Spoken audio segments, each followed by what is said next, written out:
As I mentioned, the only two bases that we're going to use besides base 10 are base 2, called binary, and base 16, called hexadecimal, and it's worth just taking a moment to figure out why those two bases are of particular interest. You can probably guess why binary is of interest. I'm sure that you've heard, even if you've never done anything with computer hardware or anything under the hood, so to speak, that computers deal with information in terms of zeros and ones. And it's actually kind of interesting, beyond the scope of this lesson, but interesting to look at how any different kind of information that a computer can store, whether it's numbers, whether it's text, names, documents, tweets, Facebook posts, whatever, whether it's images, whether it's movies, whether it's music, all those different kinds of information can be broken down into a representation of basically a long string of zeros and ones, which are called bits. Each bit is simply a value that's either 0 or 1, and all information through some encoding scheme, in order to represent it in a computer at all, has to be broken down into a series of zeros and ones. Now, it's interesting to wonder why that is, and that really has to do with the fact that the way we've designed computer hardware, the way it's sort of evolved and the way circuitry works, it's just easier to represent things fundamentally at a physical level in terms of what is basically a high voltage or a low voltage on a particular wire. So if you want to think just really in gross level terms, inside a computer chip is essentially millions and millions and millions and millions of tiny, tiny, tiny little wires. They're not really the same as wires, but you can think of them that way. Each one of which, at any particular moment in time, is either a high or a low voltage. And by the way, high voltage doesn't mean anything scary like, megavolts. It essentially means about 5 volts as opposed to about 0 volts. So these things, aren't going to shock you or anything like that, right? But every single wire in a computer, basically, at any point in time, if you took a snapshot of the computer, every wire is essentially either a high voltage or a low voltage, and it just turns out to be easiest to represent things that way. You can imagine a different kind of computer hardware that stored things as a trit instead of a bit, where you could have 3 different values, and things like that have been discussed and little prototypes have been made. It just turns out that adding any more different possible values is just more trouble than it's worth, and it's hard to detect the difference between them, right? If we said that, things can be either 0 volts, 1, 2, 3, 4, or 5, so we can have 6 different values, and that's going to allow us to store more information in one wire. Well, yes and no. You can store more information in one wire, but the problem is that as the voltage changes from 1 to 4 to 3 to 5 to 0, it's moving through all these other values, and it kind of gets dicey as to whether or not we can measure it precisely enough. So it turns out to be the easiest thing to do to either just slam it to 0 or peg it to 5 volts, and it's always going to represent either a 0 or a 1 conceptually, when really what it is at the hardware level is some voltage, right? So just a couple terms here, again, most of which you've probably heard. Information is stored in a computer in sets of 8. And this is true of pretty much any computer that's ever been written, or ever been invented, rather. And each one of these things is called a bit. And let's just make a set of 8 here. There. That is a set of 8 bits. And as you've probably heard, a set of 8 bits is called a byte. B-Y-T-E. And each one of these little sets of 4 bits is called a nibble. So a byte is composed of 2 nibbles, each of which is composed of 4 bits. And just some other terminology here, this goes right along with our base numbering system. This is called the LSB, or the least significant bit. Remember, we had the LSD before. We were tripping out on LSD. And that was the least significant digit, which is a word that applies to any numbering system. But when we say bit, we mean specifically a binary number system. And this over here is the most significant bit. And it's just convention that we put the most significant bit on the left as opposed to the right. Can you draw it the other way? Sure. But, we've just kind of got the convention that 361 is written like that. We don't write 361. Not that there's any real reason that the least significant digits to be on the right as opposed to on the left. It's just what we sort of just decided as kind of a convention, right? Okay, so the reason base 2 is important, and we're going to talk in the last couple of segments of this episode a lot about base 2 and ways of representing numbers in there, in particular negative numbers, turns out to not be quite as easy as you might expect. But the reason binary is important is simply because that's the way information is modeled in a computer. Everything is bits, and so dealing with a 2 digit scheme turns out to exactly mirror what we do in the hardware, and so that's going to be the way we represent information that way. So then you might ask, why hex? Why hexadecimal, right? Base 16 seems like kind of like a crazy thing. And really, there's one simple reason for it, and it has to do with the fact that binary is so important. Hexadecimal, really, when you look at it, is just a more compact way of writing binary. That's all it is. There isn't anything about the number 16 in particular that's magic. What's magic in computers is the number 2. But since we can group nibbles together and represent each nibble as a single hex digit, turns out to just be more compact and easy to memorize. By the way, here's a little illustration for that. So take a look at the screen here, and I'm going to give you a little challenge here. I want you to actually try and do this, okay? Here is a number that's on the screen. This is a binary number. You don't know that without me telling you, but I'll tell you right now it's a binary number. I want you to take just a few moments and commit that to memory, and then I'm going to see whether you can reproduce it, okay? So go ahead and start memorizing.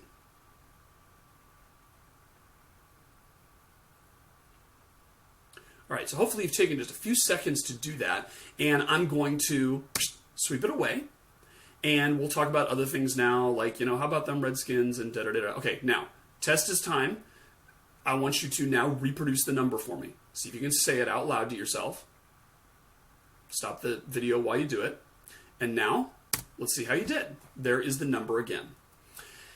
My guess is that very few of you did very well in this exercise at all. And what you probably did was memorize the first few of these and maybe the last one. Maybe you saw some kind of pattern in here and tried to make some sense of it. But my guess is that, very few of you could reproduce all 24 digits or whatever it is, right? Maybe it'd be slightly easier if you looked at it like this, if we actually divided those into some chunk.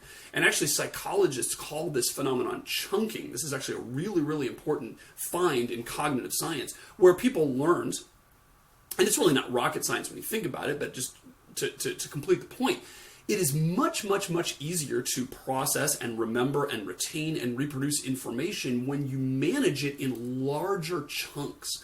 So if you think of a bunch of individual ones and zeros, it just becomes a big mess. And it's like, man, I can remember 5 or 6 or maybe 7 of those things. And actually, they've looked at psychological studies, and the average person can really only remember about 7 pieces of information before they start to lose track of it, which is interesting. The phone numbers are 7 digits long, right? So they're right on the cusp of what your average person is able to memorize and faithfully reproduce.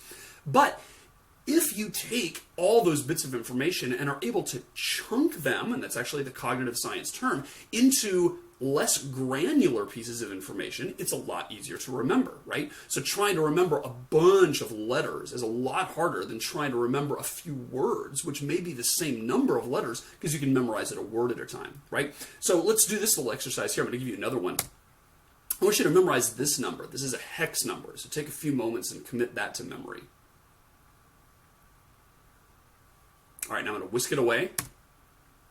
And now, da-da-da-da-da, how about them Redskins? And now, here it is again. Did you get it right? And my guess is that almost everyone watching this video right now did vastly better on that second exercise than the first one. 86D1BC, it's not too hard to sort of repeat that to yourself and commit it to memory like that, right? Kind of like a locker combination or something like that. Now, the interesting thing is that that number on your screen right now is actually the same as that number, which is the first thing that you memorized, okay? And the reason I say that is because if you look at what 1000 represents in binary, that is the number 8. 0110 represents the number 6. In hex, we represent 1101, which is 13, with the digit D. And so each one of these 4-digit things corresponds to one hex digit. And again, in terms of bytes, that's one nibble. A nibble is a single hex digit, which means that when we talk about a byte of information, which of course is the fundamental unit of storage on a computer, we're talking about how many megabytes or how many gigabytes of memory you have, or hard disk, or how big is this image that you're going to put on your website, how many kilobytes is it or whatever. All that's in terms of bytes, which are sets of 8 bits.